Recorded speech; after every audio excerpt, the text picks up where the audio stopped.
The HOA Karen entered my workshop without permission, then met my guard dogs. I'm so glad you're here. If you're watching this video, please like and subscribe to the channel and tell me in the comments where you're listening to my story of revenge from. I want to know how far it has reached. It started like any ordinary weekend. The sun was calm above the cul-de-sac, the smell of trimmed lawns and freshly painted fences floating through the air. I was in my sanctuary, the small workshop at the back of my yard, organizing my shelves and polishing the wood surface that had been my comfort for years. That workshop was my peace, the one place untouched by neighborhood politics and the constant judgment that hovered over our quiet community. The HOA meetings had drained me enough. Endless talk about garbage bins, lawn heights, and whose decorations were too flashy. I built that place with my own hands, brick by brick, for moments when I needed to breathe away from all that nonsense. Then I heard it. The sharp, high-pitched voice that could slice through silence like broken glass. Karen. Every neighborhood has one, but ours had the deluxe version. She strutted across her yard in her pastel tracksuit, clutching her clipboard like it was a badge of honor. Her voice carried the arrogance of someone who thought rules existed to serve her alone. She started yelling about community standards, waving her paper like a sword aimed at me. Her tone wasn't a request, it was a command delivered by someone who believed the world turned on her schedule. She pointed toward my workshop with disgust on her face, saying it violated the uniform look of the neighborhood. Her words dripped with fake politeness, pretending to care about appearances when I knew it was about control. Karen didn't like anyone having something she couldn't dictate. I looked at her and said nothing. Silence is sometimes more powerful than argument. I locked the door, gave her the kind of polite smile that ends a conversation, and walked away. But her stare burned through me like a challenge. I could tell this wasn't over. That night, I sat by my window, watching her porch light flicker like a warning signal. She had that restless kind of energy, the kind that feeds on other people's peace. I could almost hear her mind turning, plotting how to prove her authority once again. Maybe she thought my silence meant weakness. Maybe she believed her HOA title gave her the right to step wherever she pleased. I brushed it off, thinking it would pass, but deep down, I felt that heavy air of trouble coming. The next morning, I saw her outside again, walking her small dog that barked more than it breathed. She gave me a smug smile, the kind that said she had already made a decision about me. I didn't return it. Instead, I looked at my workshop from across the yard and felt a growing sense of protectiveness. That place wasn't just a shed. It was my escape from the noise, my reminder that I still had control over something in a world where people like her always tried to take it away. All afternoon, I stayed inside fixing a broken lamp and oiling my tools, but every few minutes I felt watched. Her curtains moved. Her shadow flickered across her window. She didn't even try to hide it. She was waiting for me to make a mistake, waiting to pounce on a rule she could twist against me. I tried to stay calm, telling myself she was just a bored woman with too much time. But then came the first knock at my door. 3 firm raps that made the dogs bark from inside. I opened it to find her standing there with her clipboard, pretending to smile. She said she was just reminding me about some neighborhood inspection next week. I thanked her, though I could tell her eyes were trying to peek behind me, trying to see what I was hiding. When she left, I locked the door again, this time with a new kind of firmness. I went to the workshop and stayed there till evening, sanding an old chair and listening to the rhythmic sound of the wood. Every stroke of the sandpaper helped me think clearly. People like Karen only understand boundaries when they hit one hard enough. I wasn't looking for a fight, but I also wasn't going to be anyone's target.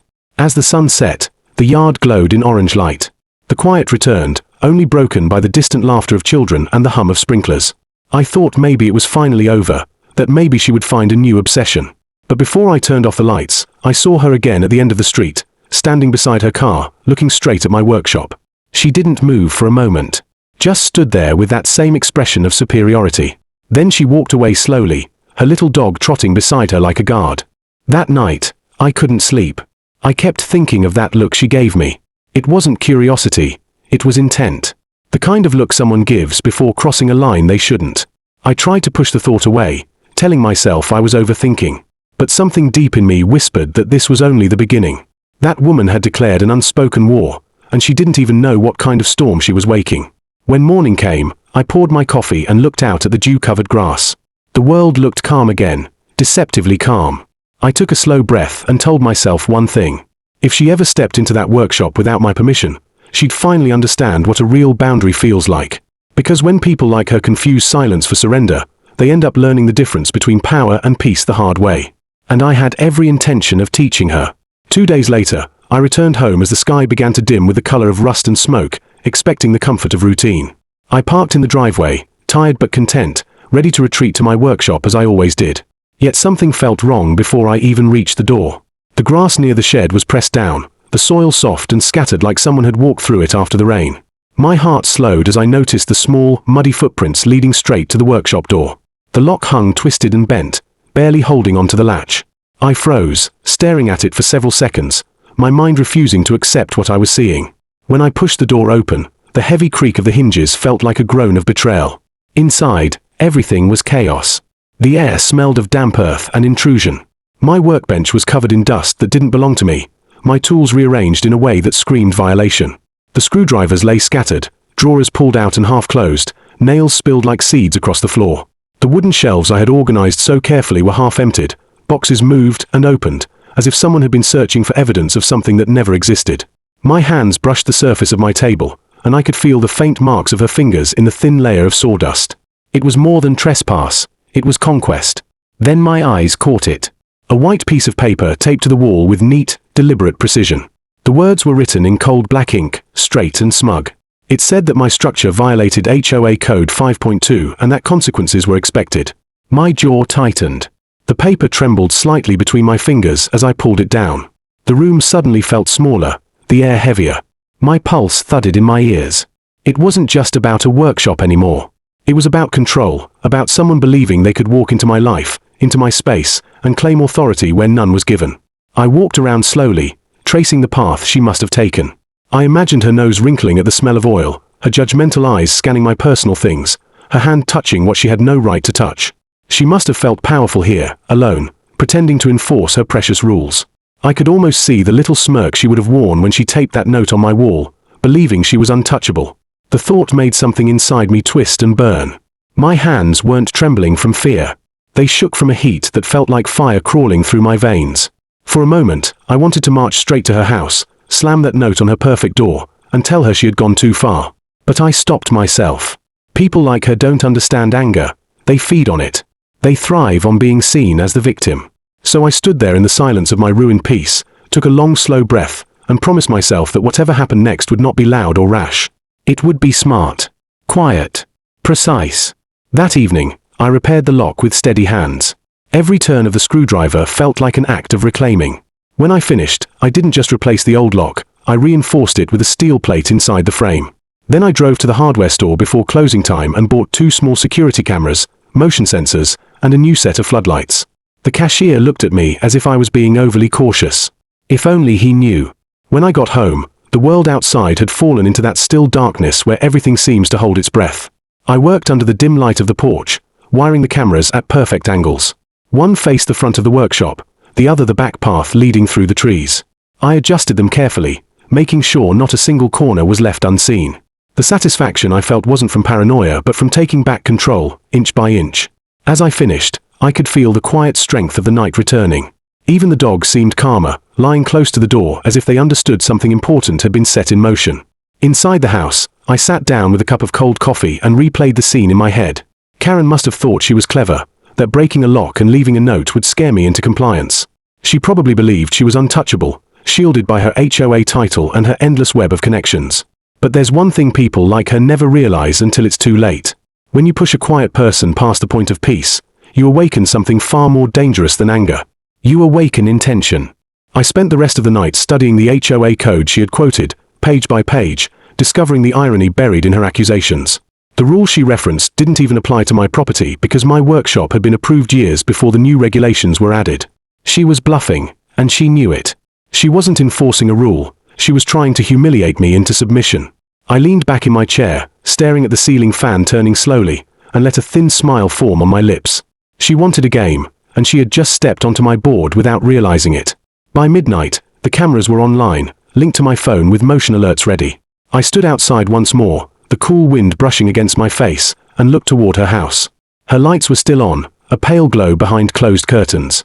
Maybe she was sitting there feeling proud of herself, planning the next step in her little power show. I almost pitied her for what was coming, almost. Because from now on, every step she took near my property would be seen, recorded, and stored. Every movement would be evidence waiting for the right moment to strike back. The workshop smelled faintly of sawdust again, the kind of scent that always calmed me. I stood in the doorway, watching the soft blink of the new red light on the camera. It felt like a heartbeat, slow and certain. I knew she would come back. People like Karen never stop when they think they've won. But this time, I would be ready. The peace she had broken would be her undoing. The silence she mistook for weakness would soon be the sound that surrounded her when the tables turned. I closed the door gently, locked it, and whispered to myself the one truth that would guide everything from that night forward. Some lessons are best taught not through anger, but through patience sharpened to a blade. It was early when I walked over to her yard because avoidance felt worse than speaking. She stood among her neat hedges, watering fake blooms that never wilted, her posture the practiced pose of someone who believes rules are a costume she wears for effect. Up close her smile was thin, the sort that sits on the face of people who see themselves as arbiters of decency. I asked about the broken lock and the footprints, and she tilted her head with that cordial cruelty some people refine. She did not deny being there. She framed the intrusion as an inspection, and she wrapped entitlement in righteous words as though that made it lawful. The air had a stiffness to it, like a held breath that would break with the wrong sound. I watched her hands move over the plastic petals and felt the slow gathering of a resolve I had not known I still carried. When she laughed, it felt like the room had cooled. Mockery is a language meant to erase concern by making it ridiculous. She said she did not need permission to inspect violations and that her role was to protect the look and value of our neighborhood. Her tone implied entitlement and the belief that a title gives someone the right to roam into others' lives. I answered deliberately and without raising my voice, telling her that she had crossed a line and that trespass was not a community service. She rolled her eyes and called me paranoid and difficult, and then turned her attention to a passing neighbor as if the matter were closed. It was the kind of dismissal that announces confidence and hides a weakness, a fragile center that can be exposed by careful pressure. After our exchange, I did not leave feeling triumphant. I left with a plan that read like a spreadsheet in my head, each possible move catalogued, and waited for consequence. I reviewed the permits I had stored years earlier and double-checked the documents that proved the workshop had been grandfathered under older regulations. I typed notes into my phone with timestamps and addresses and every small detail that could matter in a later account. I called a neighbor who works in civil compliance and asked if she would look over the records and advise me quietly. I thought through the HOA process and how a determined and patient response could turn raw accusation into evidence that could not be smoothed away by rhetoric. That afternoon I set about tangible preparations that matched my calm words. I walked each line of the property and considered sightlines and pathways, the places where a person might step without noticing the hidden machinery of a defensive plan. I placed motion sensors with careful symmetry so they would catch more than a silhouette and less than false wind. I adjusted camera heights so faces and shoes and small gestures would be legible in low light. Each device was tucked behind planters or under eaves where casual eyes would not look and where a determined person would not expect to find witnesses. The dogs lay near the doorway and let out a contented sigh when I passed, their presence a quiet reassurance that the household had not been abandoned to chaos. When the neighborhood app buzzed with another of her broad declarations that evening, I resisted the impulse to answer in heat. Social threads are where narratives are shaped and falsehoods accrete like sediment. Instead, I took screenshots and saved them to a folder dated and organized. I opened the camera feed on my phone and watched the angles I had set up in real time and felt a strange satisfaction in the blank frames. The absence of an image is sometimes as meaningful as its presence. I wrote a short message to myself about measured responses and the power of proof, and then I turned the screen off to let the devices do their quiet job. I spoke to a neighbor who had seen her pacing one afternoon and asked him if he would be willing to testify that her behavior had escalated beyond casual concern. He nodded with the kind of slow sympathy that comes from familiarity and said he had noticed the same pattern of intrusion in other yards. Community is full of small witnesses and people who will only speak when they see structure to an accusation. The thought of neighbors aligning did not thrill me, it steadied me. I am not someone who lives for spectacle. My aim was to create a chain of incontrovertible facts that moved someone with jurisdiction into action without needing my indignation to color the story. That night I walked the property line under the streetlights and imagined different sequences unfolding until the shape of the right one seemed solid. I practiced what I would say if she knocked again and the tone I would keep so that anger could never be recast as menace. I imagined how the intercom and the recorded footage would speak for me and how the small hum of technology could become the kind of witness that cannot be bribed by charm.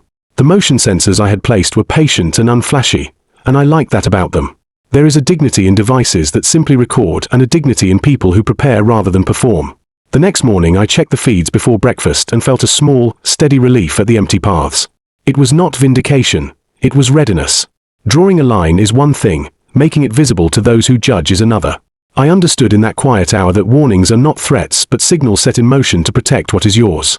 I understood that the best lessons are not delivered through spectacle but through consequence, arranged like a quiet machine that turns slowly and inevitably, so that when the moment came she would be confronted by facts she could not rewrite and by neighbors who would finally see what she had done the weekend arrived wrapped in a deceptive calm. The neighborhood seemed asleep under the lazy sun, and everything looked too ordinary to hint at what was about to unfold. I had been planning this quietly, letting each step fall into place like pieces of a well-cut puzzle. I told myself I needed to step away for a few hours, to give her the space she always wanted to claim. Leaving town wasn't an accident. It was the bait. The cameras were set, the sensors tuned, and the system linked directly to my phone. I drove away that morning with a stillness that felt like the eye of a storm, knowing that sometimes absence is the loudest presence of all. The hours passed with an odd blend of patience and anticipation. I sat at a roadside cafe outside the city, pretending to read while my mind stayed tethered to the quiet hum of my phone. Every vibration could mean movement, every minute without one stretched into an elastic thread of suspense. The world outside was normal, people laughing, cars rushing past, the smell of coffee and warm bread filling the air, but my focus was anchored to that little device resting on the table. When it finally buzzed, a single sharp pulse through the silence, the screen lit up with a timestamp that burned itself into my memory. 3:14 in the afternoon. Motion detected. Rear entrance. I opened the live feed with hands steady but heart thundering against my ribs. The first frame appeared in black and white, and there she was, stepping through the side gate as if she belonged there. Her hair was pulled back neatly, sunglasses perched on her head like a crown. She looked around once, scanning for witnesses, and then pushed open the door I had repaired. The lock gave way easily, as I had loosened it just enough to invite her curiosity. Watching her move through my space felt surreal, like observing a storm form inside a glass bottle. She was deliberate, methodical, pausing now and then to snap pictures with her phone, muttering to herself with a self-satisfied expression. She touched my shelves again, rifling through my tools and notebooks, even opening drawers she had no reason to touch. Every motion she made was captured from two angles, clear enough to show the smugness on her face as she documented what she believed to be evidence. I could almost hear her rehearsing the speech she would give at the next HOA meeting, about maintaining standards and protecting property values, her words dripping with false righteousness. What she didn't notice was the small blinking light above her shoulder, a steady red pulse marking every second of her arrogance. The room felt alive on my screen, every sound from the feed amplified through my earbuds. I could hear her heels clicking against the concrete floor, the faint creak of the old stool as she leaned over my workbench. Then came the sound that changed the rhythm of everything, the deep growl of my dogs behind the inner gate. They sensed movement, their training making them silent until signaled otherwise. Two shadows shifted behind the mesh barrier, patient and ready. I could see their muscles tense even through the limited frame. My thumb hovered over the unlock command, and for a moment, time stretched into stillness. This wasn't about violence, it was about awakening accountability. I pressed the button, and the gate latch released with a soft metallic click that echoed faintly through the speaker.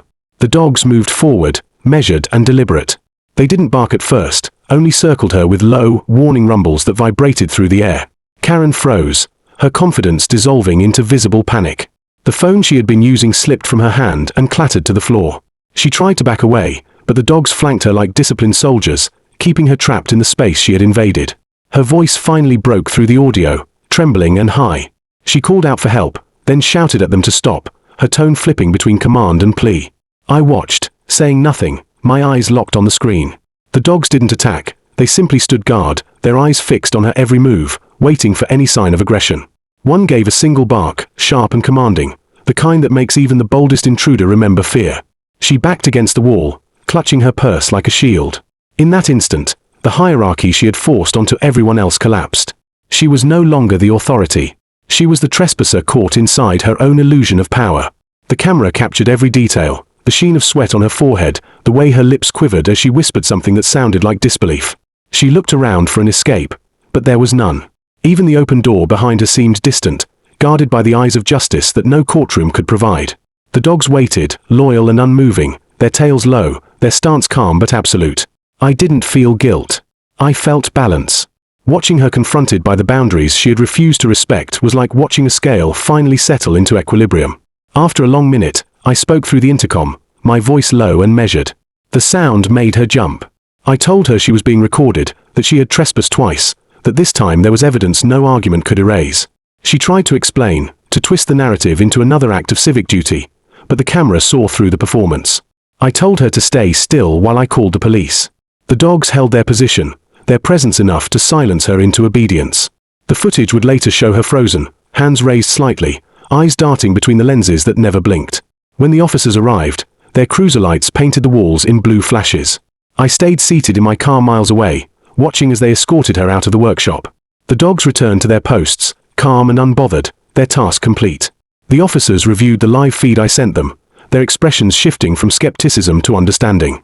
One of them shook his head slowly as Karen tried to defend herself with the same tone she had used against everyone in the neighborhood.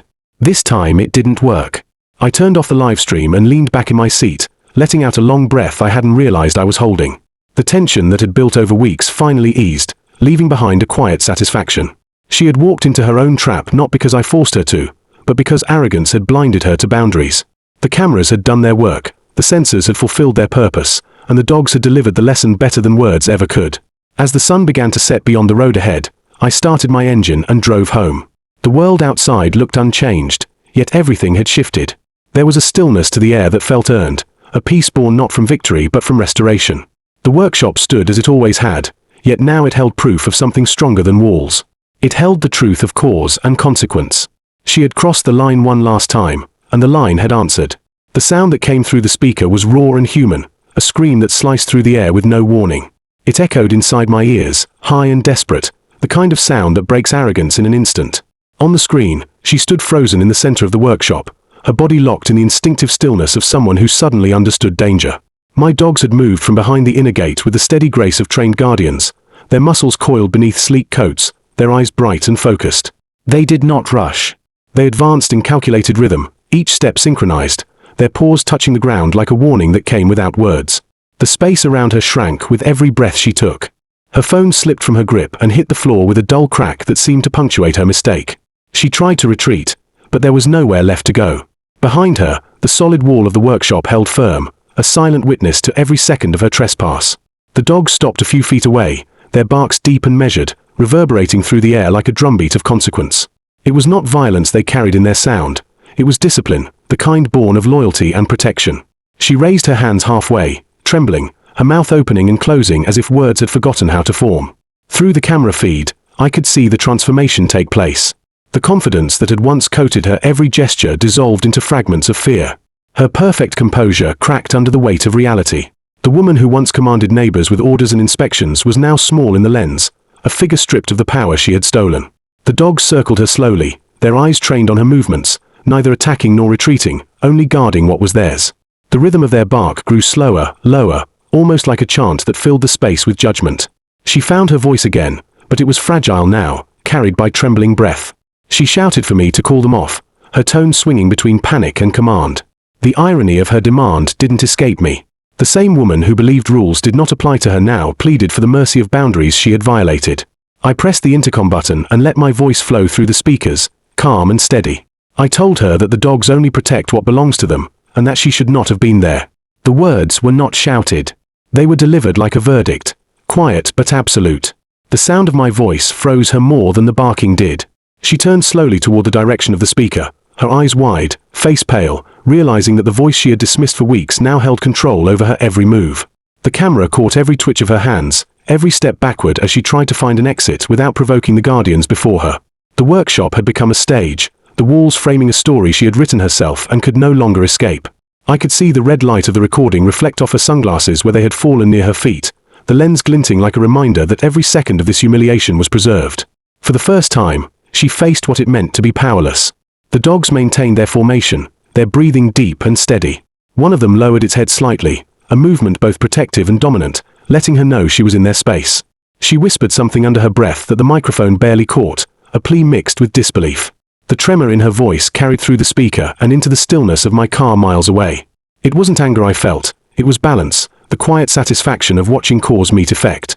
She had broken into that space twice, convinced that her authority was stronger than my ownership. Now she was learning the language of consequence, one heartbeat at a time. The air in the workshop shimmered with tension, the kind that lives between control and chaos. I didn't rush to end it. I watched her stand there, pressed against the wall, realizing how thin the line between boldness and fear really is. My dogs did not move closer, they simply stood guard, calm but unyielding. Their presence was the message, and they were delivering it perfectly. On the screen, I could see her eyes darting from the door to the corners of the room, looking for escape, but there was none that didn't pass through their watch. Every step she had taken toward domination had led her here, to this moment of reckoning. I let the silence hang for a long time after the barking stopped. It was in that silence that the truth settled. She was no longer the enforcer, no longer the self-appointed judge of other people's lives. She was simply a trespasser standing on ground that was not hers, facing the justice she had mocked. When I finally spoke again, my tone was softer but heavier. I told her she was being recorded and that she should wait for the authorities. Her body stiffened, her shoulders rising and falling in uneven rhythm.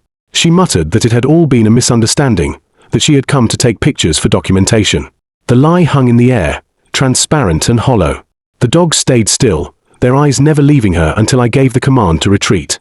They stepped back with obedience, positioning themselves near the door like sentinels. She watched them move with a mix of relief and humiliation, knowing that the only thing standing between her and complete disgrace was my mercy. I could see the trembling in her knees as she bent down to pick up her phone, her fingers fumbling, her breath ragged. The camera lens caught the way she avoided looking directly at it, as though she could hide from the evidence. For a few moments, the workshop returned to its quiet state. The tension drained from the air, leaving only the faint echo of what had just happened.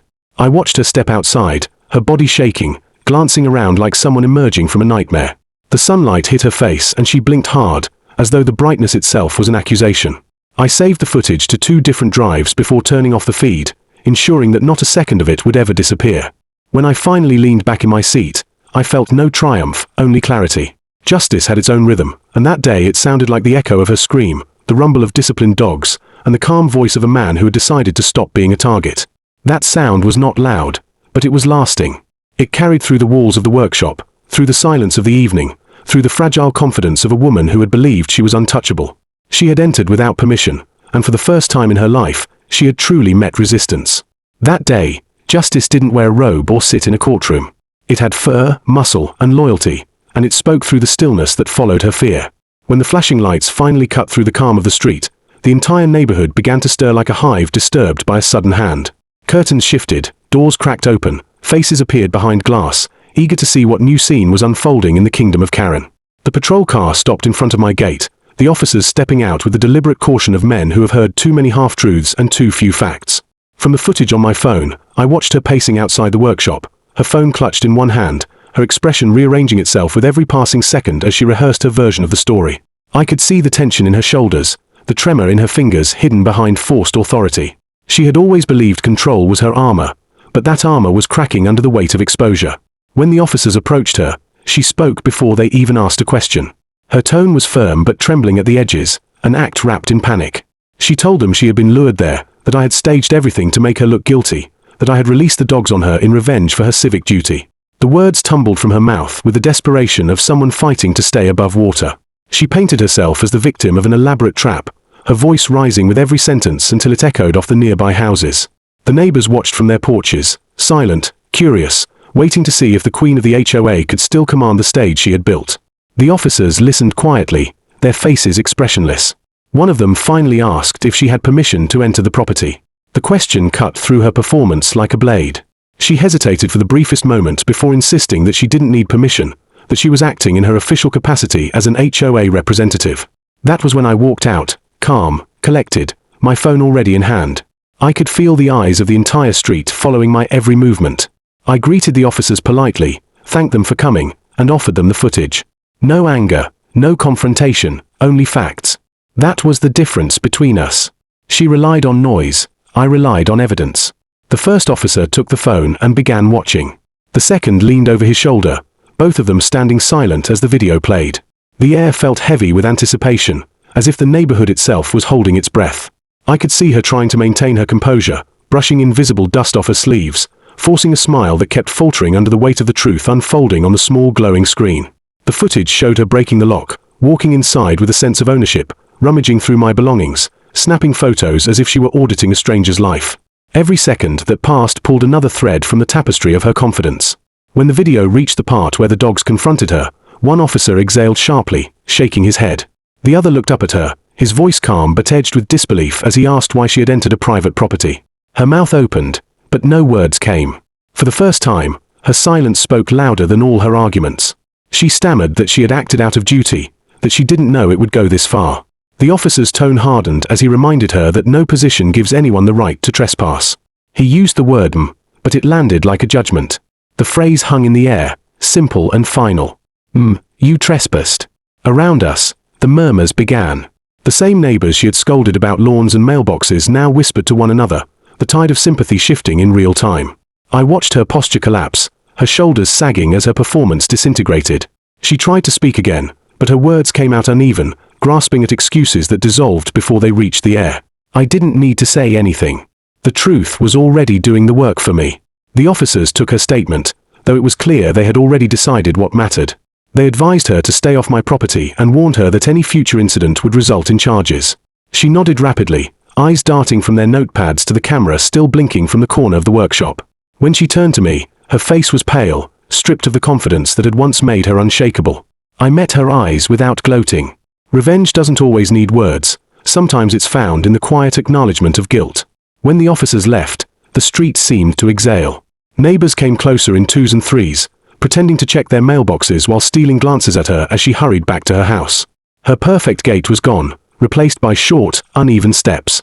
I could almost feel the weight of humiliation pressing on her back as she disappeared behind her door. The silence that followed wasn't empty.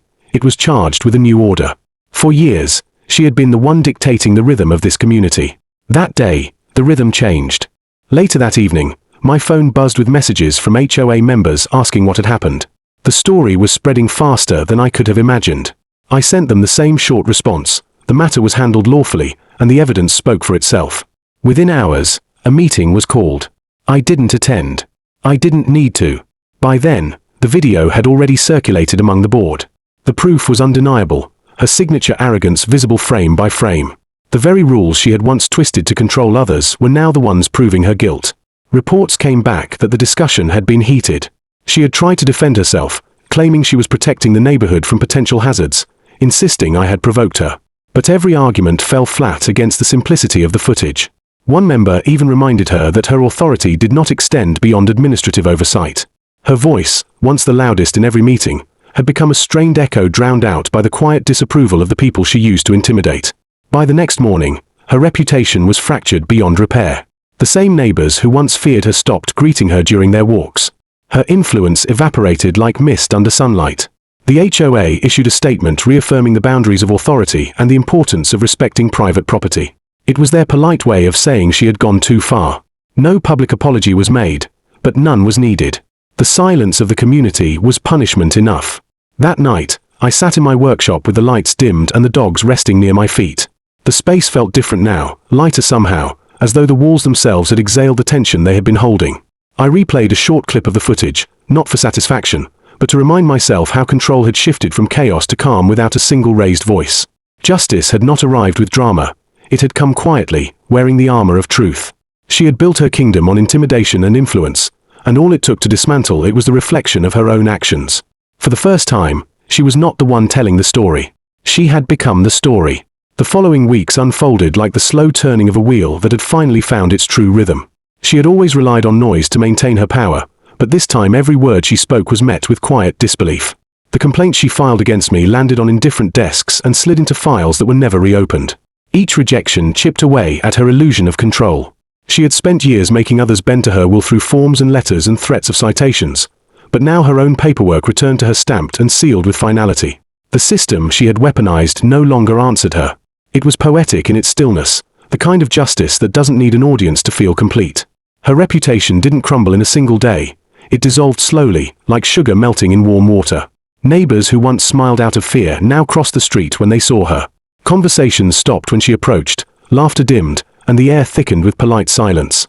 People who had tolerated her authority began sharing their own stories of her intrusions, her lectures about fences and recycling bins, her unsolicited reminders about community guidelines. The power she had built through intimidation turned into isolation. She walked her tiny dog along the same sidewalks where she once gave orders, now met only with turned heads and whispers that followed like shadows. The nickname spread quietly, carried from porch to porch, from mailbox to mailbox, the trespassing Karen. It clung to her reputation the way she had once clung to her clipboard. I watched from a distance, not with hatred but with a strange calm satisfaction. Revenge didn't need to be loud to be felt. I never gloated or sought to embarrass her further. I didn't post the footage, I didn't tell the story at the meetings, and I didn't feed the gossip. I let her own actions do the speaking. The truth has a way of echoing even when you refuse to repeat it. Instead, I turned my attention back to what mattered. I spent quiet evenings in my workshop repairing what she had disturbed, each nail I drove into the wood sounding like closure. The air inside smelled again of sawdust and oil, familiar and peaceful, untouched by intrusion. One morning, I decided it was time to mark the boundary once more, not as a warning of anger but as a symbol of ownership. I built a new wooden sign with care, sanded smooth and varnished to a deep honey color. The letters were carved neatly, their edges precise. Private property. Guarded. It wasn't a threat, it was a reminder, both to her and to myself, that peace is earned through clarity. I mounted it on the door where she had once posted her notice, covering the scar her tape had left behind. The sign caught the morning light and glowed faintly, a quiet monument to everything that had been set right. She passed by later that day, pretending not to notice. I saw the stiffness in her posture, the way her gaze faltered before she forced it forward. She no longer lingered outside my gate or slowed her steps near the workshop. The dogs barked softly behind the fence, their sound steady but calm, as if they too understood the new order. She clutched her leash tighter, her little dog trotting nervously beside her, and hurried past. That single glance away told me more than any apology could. It was the moment she finally understood the difference between control and consequence. The neighborhood returned to balance after that. Meetings became civil again, laughter came back to the block, and people began greeting each other without fear of reprimand. The tension that had hung over every yard melted into something normal, something human. I could finally step outside, coffee in hand, and feel the simple comfort of belonging to a community instead of defending myself from it. The silence that followed her downfall wasn't empty. It was peaceful, the kind of quiet that only comes when justice has done its work. Every time I walked past that sign, I felt a flicker of gratitude that I had chosen patience over rage. I hadn't needed to humiliate her or raise my voice. All it had taken was the truth, steady and undeniable, and the patience to let it breathe. She had built her reputation on fear, but it only took one act of accountability to turn that fear back toward her. Now she walked through the same streets she once ruled, but the crown she wore was gone. I never looked for revenge in her downfall. I found it instead in the peace that replaced her chaos. That was enough. Weeks slipped by and the rhythm of the neighborhood returned to a quiet normal that felt almost unfamiliar after months of tension. The air seemed lighter, the evenings calmer, and the laughter of neighbors once again carried down the street without the sharp edge of caution. It was in that stillness that I noticed her absence. One morning, her driveway was empty, the blinds drawn, and the porch stripped of its decorations. The house that had once stood as a symbol of her presence now looked hollow, drained of personality, a stage after the actors had gone.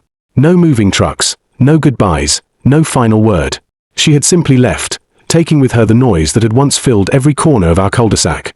I stood by my gate and watched the wind move through the empty yard. The garden that had been so meticulously maintained was now fading. The fake plants she had watered with pride gathered dust, and the few real flowers she had planted at the edge of her fence drooped toward the ground as if mourning her absence. It was strange how quickly a place could lose its energy once the person who controlled it was gone.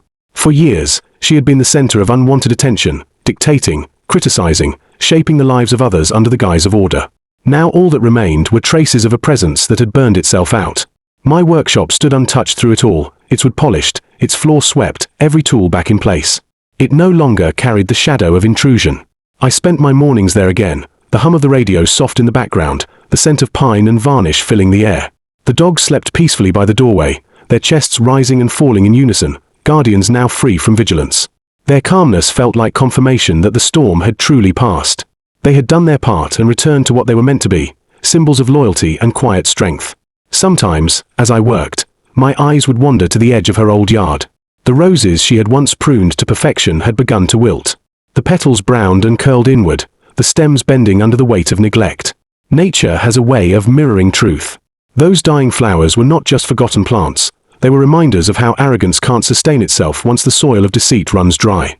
She had built her influence like those roses, all surface beauty and sharp thorns, and when the care and attention she demanded from others disappeared, so did her grandeur. There were moments when I wondered if she had realized the lesson before leaving, or if she had simply moved on to find another stage to command. Some people never see themselves clearly even when the mirror is placed directly in front of them.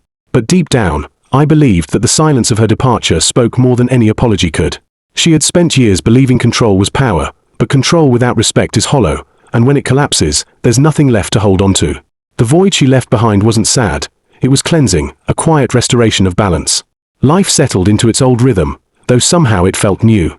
Neighbors stopped by more often now, sharing stories, exchanging laughter that had long been stifled. The street looked different in the sunlight, freer, warmer, alive again. I took pride not in her downfall but in the peace that followed it. The boundary I had defended was more than just property. It was the space where dignity lives, where patience outweighs anger, where truth stands firm even when provoked. Protecting it hadn't made me bitter. It had reminded me that justice doesn't always arrive through punishment. Sometimes it comes through restoration. On quiet evenings, I would sit outside with a cup of coffee, watching the sunset melt across the roofs. The sign on my workshop door caught the last of the light, the words private property guarded glowing softly before the sky turned grey. The dogs rested near my feet, their eyes half closed, at peace. Every now and then, a breeze carried the faint scent of those withered roses, and I felt no anger, only reflection. I had not sought revenge, only balance, and balance had returned exactly as it should. I had protected what was mine, not out of spite but out of necessity. There was a kind of grace in that realization, a quiet satisfaction that didn't need applause. In the end, justice hadn't shouted. It had whispered through every small act of patience, every moment of restraint, every silent truth that stood where arrogance once ruled. The story didn't end with her humiliation but with my peace, and that was the truest form of victory. The echoes of that calm lingered long after she was gone, reminding me that power fades, noise dies, but dignity endures. When I looked at the workshop one last time before turning in for the night, it stood exactly as it should, strong, private, and mine. And that, more than anything, felt like justice done right.